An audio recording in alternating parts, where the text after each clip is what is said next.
thật không ngờ tới. Diệp gia của chúng ta cũng có ngày được tham gia hội nghị xúc tiến đầu tư của tập đoàn Thiên Hải. Ông ơi, đây đều là công lao của Châu Vũ đó. Người một nhà, không nói hai lời. Đúng vậy. Tương lai sáng lạn. Đương nhiên rồi. Diệp Minh, cô đang ngó nghiêng tìm gì vậy? Không phải là đang tìm cái tên tàn phế kia chứ? Cô thật sự nghĩ tên rác rưởi đó dám đến hay sao? Cậu ta nói dối như thật, to tiếng vang trời. Cô có thể dùng não một chút được không? Cháu càng ngày càng làm ông thất vọng. Không chạm mặt cái cậu họ Dương kia, tôi thấy trong lòng thoải mái vô cùng. Hy vọng từ nay về sau sẽ không cần gặp lại cậu ta nữa. Dương Phong, anh đến rồi. Sao anh lại đến đây? Tôi muốn đến thì đến, muốn đi thì đi thôi. Cô cấm được tôi sao? Ở Diệp gia có Diệp Minh chống lưng cho cậu, còn đây không phải là nơi cậu có thể gây rối lung tung đâu nhé. Diệp Minh, thời khắc quan trọng liên quan đến sự thăng trầm của Diệp gia chúng ta. Nếu trong lòng của con còn có người ông nội là ông đây, thì kêu cậu ta cút đi. Dương Phong này, hay là anh đi trước đi, có một mình em ở đây thì có bị bọn họ bắt nạt không? Cậu muốn làm tôi tức toi đời luôn sao? Ông nội, bình tĩnh đi. Dù sao thì cậu ta cũng không có thư mời tôi vào hội trường, không cần phải có thư mời. Xông vào sao? Vậy anh vào thử đi. Quay lại đây.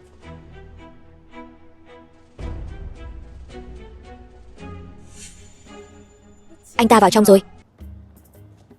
Ông ơi, Dương Phong anh ấy vào trong rồi. Sao anh ta có thể vào được chứ? Chẳng lẽ cậu ta thật sự quen biết Tô Thúy Vân sao? Một tên rác rưởi thúi như anh ta làm sao có thể quen biết người có quyền thế như Tô Thúy Vân được chứ? Cháu không tin đâu. Xin chào, chúng tôi là người của Diệp gia. Diệp gia thì không cần thư mời đâu, mời vào. Diệp gia chúng ta ở tập đoàn Thiên Hải, cũng có chút thể diện đó chứ. Người của Diệp gia không cần thư mời. Chẳng phải là nói Dương Phong, cái tên rác rưởi thúi này, vậy mà lại được hưởng lợi từ Diệp gia chúng ta. Dương Phong, anh ta, Dương Phong, nghe tới là thấy phiền mà.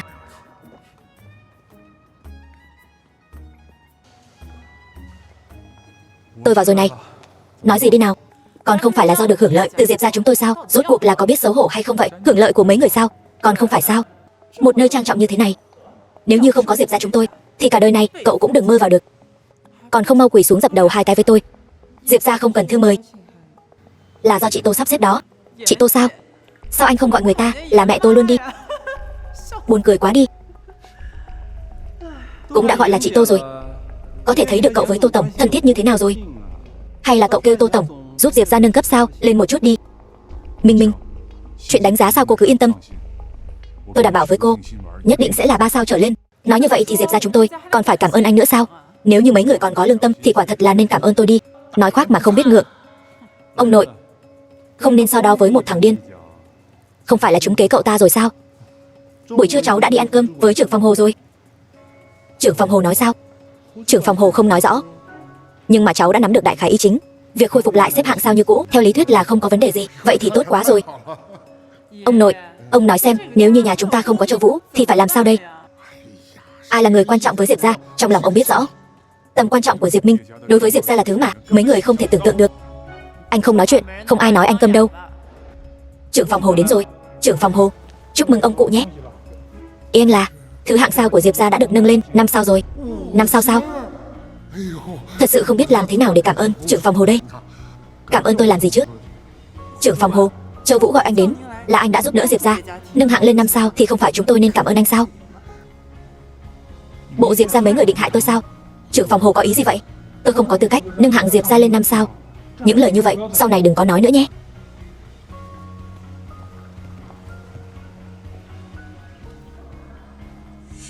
Dương Phong, thật sự là anh. Tôi đã bảo cô yên tâm từ lâu rồi mà cô có thèm nghe tôi đâu. Tiểu Dương này, cậu với Tô tổng thân nhau như vậy thì cậu phải giúp tôi giới thiệu một chút nhé. Nếu để Tô tổng gặp được ông, sợ là sẽ tức giận đó. Ý cậu là sao? Ông xem viên bích tỷ trị giá 10 triệu như rác mà đập vỡ, đổi lại là ông có tức giận hay không? Dương Phong, Tô tổng rất khó nói chuyện sao?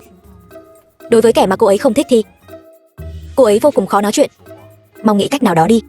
Tô tổng mà truy cứu xuống sẽ liên lụy đến Châu gia đó. Dám liên lụy đến Châu gia thì tôi sẽ ly hôn với cô ngay lập tức. Em yêu anh nhiều như vậy, chỉ có một cách thôi. Đi cầu xin Dương Phong đi. Anh kêu em đi cầu xin cái thằng rác rưởi thúi đó sao? Còn dám kêu người ta là thằng rác rưởi sao? Dương Phong, đều là người một nhà cả, cậu có thể đừng trách móc. Tôi xin lỗi. Viên bích tỷ trị giá chục triệu mà chỉ nói một câu xin lỗi thôi sao? Quỳ xuống. Quỳ với Minh Minh đó. Nếu như Minh Minh có thể tha thứ thì tôi có thể cân nhắc bỏ qua chuyện này.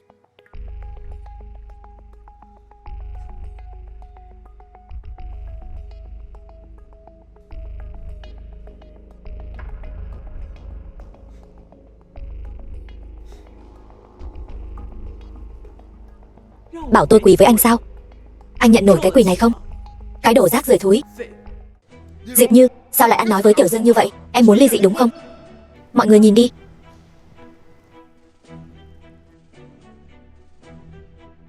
Trần Kim Phong, vậy mà lại ở cùng với giám đốc bộ phận tiếp thị của tập đoàn Thiên Hải sao?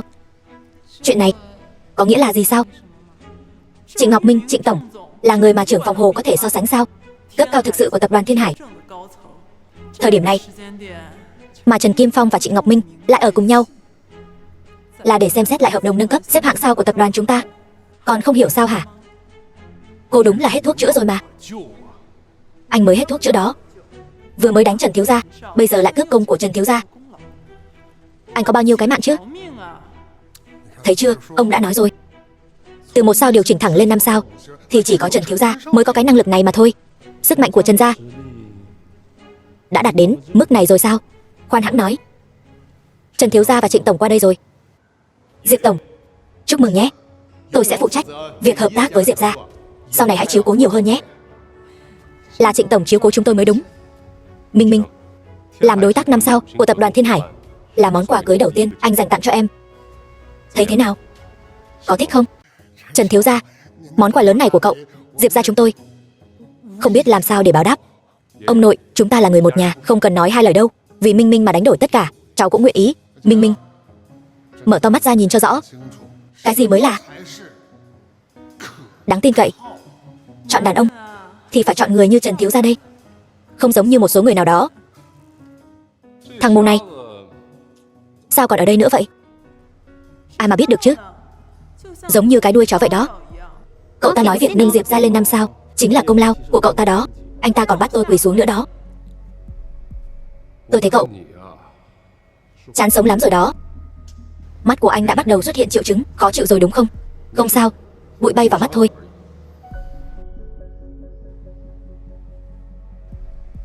Vô cùng yêu thích Minh Minh chứ gì. Tôi nói cho cậu biết, tôi theo đuổi Minh Minh cũng chỉ vì muốn đổi gió thôi. Đợi đến khi tôi theo đuổi được rồi thì tôi sẽ tặng cô ta cho rất nhiều đàn ông khác. Có tức giận không nào? Trịnh tổng, tập đoàn Thiên Hải và Diệp gia có thể trở thành đối tác 5 sao là nhờ ai? Tôi nghĩ anh là người hiểu rõ nhất nhỉ. Quả thực là tôi biết, chắc chắn là nhờ Trần thiếu gia rồi. Là nhờ cậu Dương. Cậu Dương sao? Dương nào cơ? Tuyệt đối không thể nào. Trịnh tổng này, ông đã nói nhầm họ Trần với họ Dương rồi sao? Là Trần hay là Dương? Tôi còn có thể nhầm được sao? Trần Kim Phong, tôi nể tình cậu là người thừa kế của Trần gia nên đã nói thêm vài lời với cậu. Đừng vì vậy mà cho rằng cậu có thể tùy tiện sỉ nhục tôi nhé. Dự án hợp tác mà ba cậu đã bàn với tôi không cần phải tiếp tục nữa. Trịnh tổng, Trịnh tổng, Trịnh tổng ơi.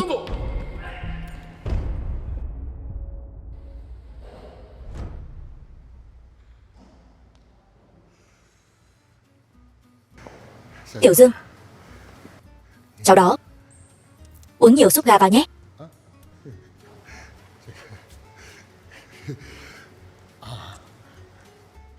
Cháu biết là Dương nào rồi.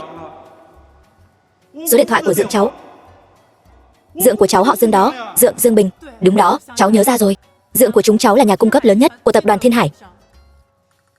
Dượng ơi, có phải gần đây Dượng đã cùng với Tô tổng của tập đoàn Thiên Hải nhắc về chuyện đánh giá xếp hạng sao hay không ạ? Đã gọi một cuộc điện thoại, chắc cũng có ích một chút đó. Bảo ông Diệp yên tâm đi. Kết quả xếp hạng đã có rồi ạ. Là 5 sao ạ. 5 sao sao? Không ngờ là Tô tổng lại cho Dượng thể diện như vậy.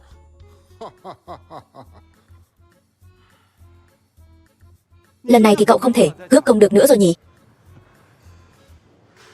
Cả lũ mấy người. Ông nội, ông không thể chỉ vì một cuộc điện thoại mà Cháu muốn nói gì? Cháu bị một thằng đàn ông xoay như trong chóng vậy. Ông thấy cháu đã không còn năng lực đảm nhiệm chức tổng giám đốc nữa rồi. Ông tuyên bố từ giờ trở đi, tổng giám đốc tập đoàn Diệp Thị là Diệp Như. Cảm ơn ông nội. Ông nội thật sáng suốt, còn tôi thấy là ngu ngốc đó. Cậu... Ông nội ơi, ông tức giận như vậy là đã trúng kế của cậu ta rồi. Bây giờ tôi là tổng giám đốc, bây giờ cô đã không còn đủ tư cách để ký hợp đồng nữa rồi. Ông ơi, cút. Cút đi cho ông. Minh Minh, tin tôi đi, bọn họ sẽ phải cầu xin cô thôi. Diệp Minh bởi vì quá tin tưởng anh mới ra nông nỗi này đó. Không cần quá lâu đâu, mấy người đều sẽ phải cầu xin Minh Minh thôi. Tôi cầu xin cô ta sao? Nếu như tôi không cầu xin thì anh hãy tự vào miệng mình đi nhé. Vậy nếu như cô cầu xin thì sao? Thì tôi sẽ gọi anh là ba. Được, vậy thì cô cứ chờ để gọi tôi là ba đi. Đi. Minh Minh, anh đừng đi theo tôi nữa. Tôi muốn được yên tĩnh một mình tôi. Người thân như vậy không đáng để cô buồn lòng đâu. Nếu không có Diệp gia này thì tôi sẽ giúp cô gầy dựng nên một Diệp gia khác, ngồi vào vị trí tổng giám đốc. Có thoải mái không? Thoải mái vô cùng. Vậy thì hãy làm cho tốt nhé. Ông nội, một lát nữa Trịnh tổng sẽ đích thân đến ký tên. Cháu nên chú ý gì đây ạ? Chỉ cần giữ thái độ lịch sự là được, đừng bao giờ tỏ ra kém cỏi hơn người khác. Châu Vũ nói đúng đấy. Trang nhã lịch sự. Trịnh tổng. Chào ông Trịnh. Diệp tổng đâu? Bây giờ tôi là người phụ trách của tập đoàn Diệp Thị. Tôi phụ trách ký tên. Tôi tổng chỉ định cô Diệp Minh. Trịnh tổng, tôi nhất định sẽ không làm tập đoàn Thiên Hải thất vọng đâu. Tôi nói lại một lần nữa, hợp đồng này chỉ có thể do cô Diệp Minh ký tên thôi. Tất nhiên là mấy người cũng có thể không ký. 20 phút nữa mà vẫn không thấy cô Diệp Minh thì Diệp gia sẽ đánh mất cơ hội hợp tác với tập đoàn Thiên Hải. Chuyện này. Châu Vũ, mau gọi điện cho dượng của cháu đi. Anh mau gọi đi chứ. Dượng ơi, Trịnh tổng đến rồi, nhưng mà ông ta chỉ đích danh Diệp Minh ký tên. Diệp Thị có thực lực để được đánh giá 5 sao sao? Không dễ gì có được cơ hội này. Cậu còn quan tâm ai sẽ ký tên sao? Mau gọi điện cho Diệp Minh đi. Làm gì đó? Cầu xin cũng cần phải có thái độ của một người đi cầu xin chứ. Mau đưa điện thoại cho tôi. Mới gọi một cuộc điện thoại mà em đã qua đó thì sau này họ vẫn sẽ không trân trọng em đâu. Không trả lời điện thoại của cháu thì cũng thôi đi. Ông nội, cô ta thậm chí không thèm bắt điện thoại của ông luôn. Diệp Minh đây là muốn làm phản rồi sao? Cháu đi cầu xin Diệp Minh quay về đi. Sao cơ? Kêu cháu đi cầu xin sao? Cháu không đi chẳng lẽ ông đi sao? Diệp Như, đúng là em đi thích hợp hơn đó. Hơn nữa bây giờ thời gian không còn nhiều nữa, cho dù cháu có quỳ xuống thì cũng phải cầu xin nó về đây cho ông. Đi đi. Diệp Minh chỉ là một công cụ ký tên thôi. Tổng giám đốc vẫn là em mà. Chỉ là chịu thiệt một chút thôi, còn có thể làm gì được đây. Được rồi, cháu đi. Dương Phong, Diệp Như cô ta sẽ không đến đâu. Chứ đừng nói là dáng vẻ cầu xin gì đó. Cô ta sẽ đến. Anh không hiểu cô ta. Anh hiểu rõ cô ta quá rồi. Lại đi quan sát, lắng nghe để đánh giá sao? Không sai. Nếu như anh có năng lực như vậy thì anh có thấy được bây giờ tôi đang rất không vui hay không? Xem tướng mạnh cho nửa kia của mình. Vậy thì quá nhàm chán rồi đi. Ai là nửa kia của anh chứ? Rất nhanh sẽ là nửa kia thôi. 3 ngày mà anh đã nói ấy, bây giờ đã qua một nửa rồi. Nôn nóng muốn làm nửa kia của anh như vậy sao? Ai nôn chứ? Là anh nôn nóng đúng không? Đúng là anh nôn lắm đó.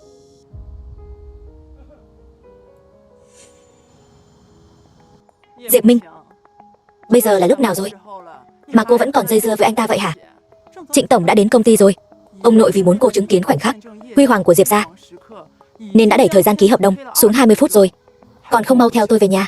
Trịnh tổng đã đến ký hợp đồng rồi sao? Đương nhiên rồi. Còn không mau theo tôi về nhà. Được thôi. Dương Phong, tên rác rưởi thúi này, rốt cuộc là anh muốn làm gì đây? Chỉ cần Diệp gia có thể tốt lên, những chuyện khác tôi đều không quan tâm.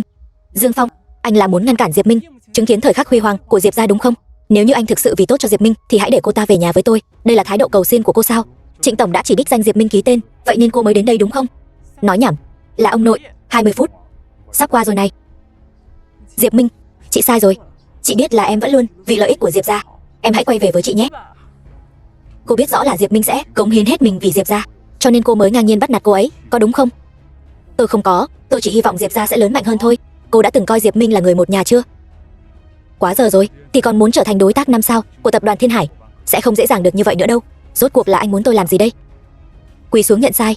Dương Phong, nghe lời anh đi. Cô có quỳ hay không nào? Được thôi. Tôi quỳ. Cặp đôi thúi, hai người đợi đó cho tôi. Minh Minh này, chị gái biết sai rồi, hãy về nhà với chị đi nhé. Dương Phong, đừng ầm ĩ nữa. Chị ơi mau đứng dậy đi. Diệp Như, có phải cô còn quên một chuyện nữa hay không nhỉ? Tôi cũng đã quỳ xuống rồi, có phải cô còn phải gọi tôi một tiếng ba nữa hay không nhỉ? Anh, Dương Phong, đừng ầm ĩ nữa, thời gian không chờ đợi ai. Được rồi, đúng rồi. Nếu như cô ta gọi anh là ba thì Minh Minh sẽ phải gọi anh là Dương Phong. Minh Minh về rồi này. Mau đến chào Trịnh tổng đi. Trịnh tổng, để ông đợi lâu rồi. Có những điều khoản mới trong hợp đồng. Cô Diệp hãy xem qua trước đã. Vậy thì phiền Trịnh tổng đợi tôi thêm một chút để xem qua một lượt nhé. Xem cái gì mà xem chứ, mau mau ký tên vào đi. Trịnh tổng, người ta rất bận đó. Đúng vậy đó. Trịnh tổng đã phải đợi 20 phút rồi đó. Diệp Minh này, không cần xem nữa đâu. Chúng ta tin rằng tập đoàn Thiên Hải.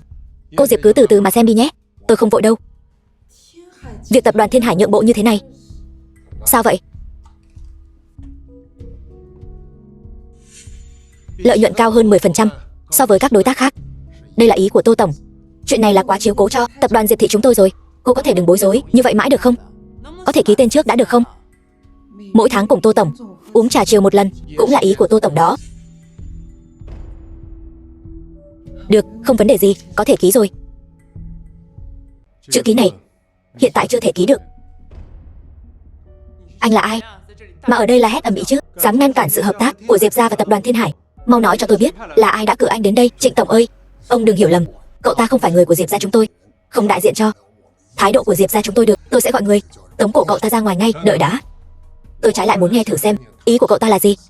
Trịnh tổng, theo lẽ thường thì những người ký kết với ông sẽ mang chức vụ gì nhỉ? Tối thiểu phải là chức vụ tổng giám đốc. Vậy nếu như thấp hơn vị trí tổng giám đốc thì sao? Vậy thì chính là không coi trọng tập đoàn Thiên Hải của tôi rồi. Nếu như đã không coi trọng, vậy thì không cần phải hợp tác nữa. Vậy nếu như người ký kết với ông thậm chí còn không được coi là nhân viên công ty, vậy thì sao đây? Sỉ nhục tập đoàn Thiên Hải của tôi, cấm vận trên toàn bộ nền công nghiệp. Đúng rồi, nếu như tôi nhớ không lầm thì mấy người vừa nói cô Diệp Minh đã không còn là tổng giám đốc của tập đoàn Diệp thị nữa rồi nhỉ? Vậy thì hợp đồng này không thể ký được.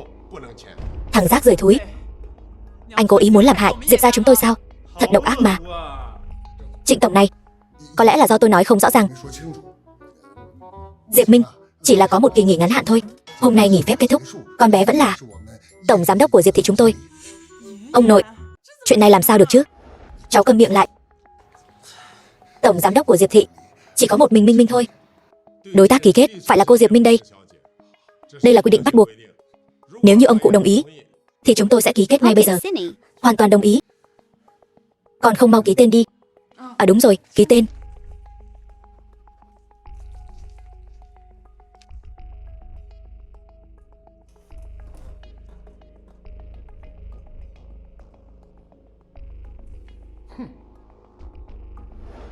Đồ người ngoài nhà anh, mau cút khỏi nhà chúng tôi ngay.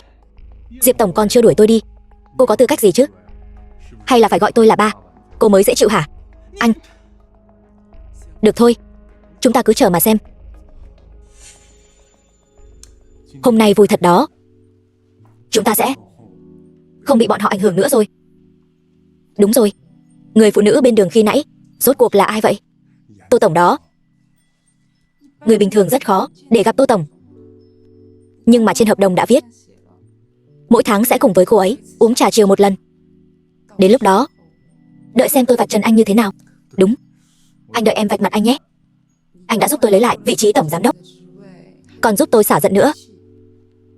Tôi nên cảm ơn anh thế nào đây? Lấy thân đền đáp là được rồi.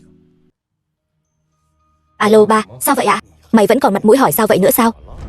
Tập đoàn Thiên Hải muốn cấm vận Trần gia chúng ta trên toàn nền công nghiệp này.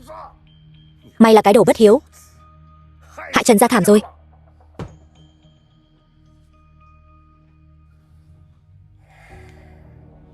Bang Hắc Kim không phải là nói có nguyên tắc sao? Vương Hổ đã làm cái quái gì vậy chứ? Cô đến đây làm gì? Xem trò cười của ông đây sao? Tôi là vì quan tâm Trần thiếu gia đó. Được rồi, có gì nói thẳng ra, đừng vòng vo. Tôi muốn thay thế vị trí của Diệp Minh. Tại sao tôi phải giúp cô? Nếu như tôi đảm nhiệm vị trí tổng giám đốc thì Diệp gia cũng có thể giúp đỡ Trần gia. Tập đoàn Thiên Hải đã cấm vận Trần gia của tôi, tổn thất không thể đo lường được. Vị trí người thừa kế của tôi chắc chắn không ổn rồi. Nhưng mà nếu gián tiếp chiếm được Diệp gia, muốn tôi giúp cô, nghĩ lại cũng không phải là không thể. Trần thiếu gia có làm được không đó? Không thành vấn đề gì. Hợp tác vui vẻ.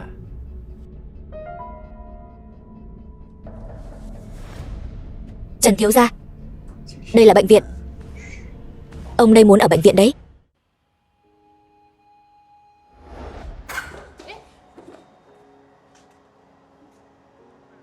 Cậu không nhìn thấy à? Cậu muốn đi đâu? Tôi đưa cậu đi nhé. Tôi không biết. Tôi có mở một tiệm massage. Nếu như cậu muốn thì đến chỗ tôi làm việc nhé. Nếu như anh đã khôi phục thị lực rồi thì đừng đi làm ở tiệm massage nữa. Anh có muốn đi cũng không đi được.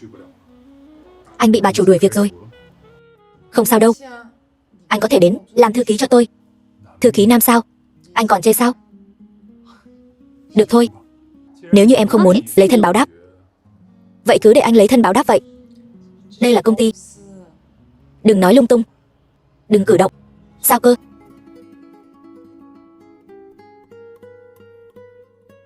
Diệp Minh. Cô được lắm Diệp Minh. Công ty xảy ra chuyện lớn như vậy mà cô không quan tâm, mà lại ở đây tình tứ với cái tên rác rưởi này. Công ty xảy ra vấn đề gì vậy? Ông ơi, ông xem đi. Diệp Minh làm tổng giám đốc như thế này đây sao? Diệp gia sớm muộn gì cũng sẽ lụt bại trong tay cô ta thôi. Văn phòng là nơi để cho cô ta hẹn hò hay sao? Diệp như nhà chúng ta, kém xa cô ta ở khoảng này đó. Diệp Minh, nếu như chuyện ngày hôm nay không được giải quyết, ông không chỉ không hợp tác với tập đoàn Thiên Hải, mà ông còn đuổi con ra ngoài nữa. Có vấn đề gì thì cứ nói ra, toàn nói những chuyện vô bổ. Ở đây có chỗ cho anh nói chuyện sao?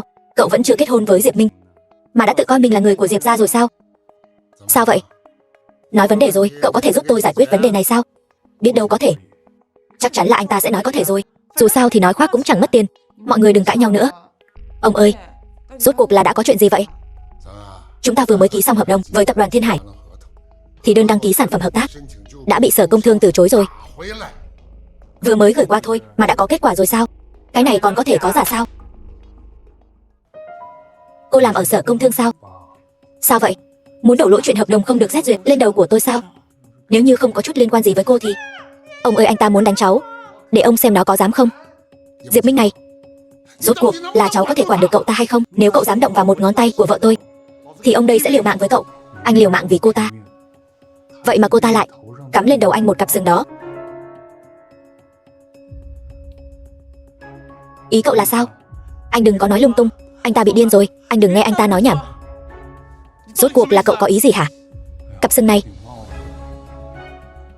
cũng khá dài đó. Trên đó có viết 3 chữ to tướng: Trần Kim Phong.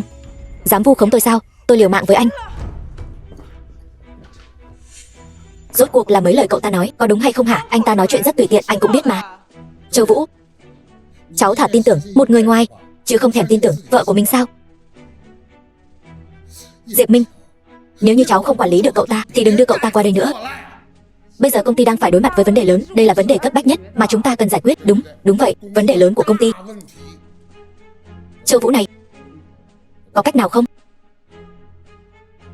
Nếu như Sở Công Thương nhanh như vậy mà đã từ chối đơn xin xét duyệt thì đây không phải là quy trình tiêu chuẩn. Diệp gia chúng ta bị người ta gây rối rồi. Cho nên việc quan trọng nhất bây giờ là tìm cho ra người đang giở trò là ai. Vẫn là Châu Vũ có hiểu biết. Vậy thì mọi người hãy nghĩ thử xem, Diệp gia gần đây đã đắc tội ai vậy? Chúng ta luôn đặt chữ tín lên hàng đầu trong kinh doanh, không có đắc tội với ai cả. Cô tự ngẫm lại bản thân mình thử xem. Tôi sao? Là Trần gia sao? Trần thiếu gia yêu thương cô hết lòng hết dạ. Cô từ chối Trần thiếu gia thì thôi đi, cô còn mang tên đàn ông này đến khiến Trần thiếu gia buồn nôn. Nên Trần gia lợi dụng thế lực của mình để tiêu diệt Diệp gia chúng ta. Chuyện này cũng không phải là không có khả năng.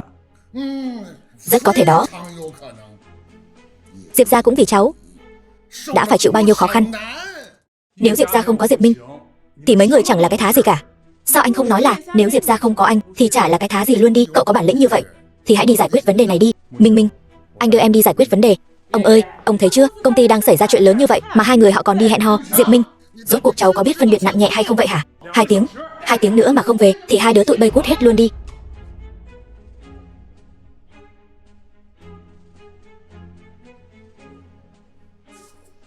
Trên người của vợ anh thoang thoảng mùi thuốc. Trần Kim Phong nhập viện. Châu Vũ, đừng nghe anh ta nói lung tung. Anh đi đâu vậy? Tìm dựa của anh điều tra thử xem ai giở trò với Diệp gia. Ông ơi, ông thấy rồi chứ? Châu Vũ mới là người thật sự quan tâm đến Diệp gia của chúng ta. Rốt cuộc là giữa cháu với Trần Kim Phong có gì hay không hả? Không có. Cháu gấp gáp trả lời ông như vậy để làm gì hả?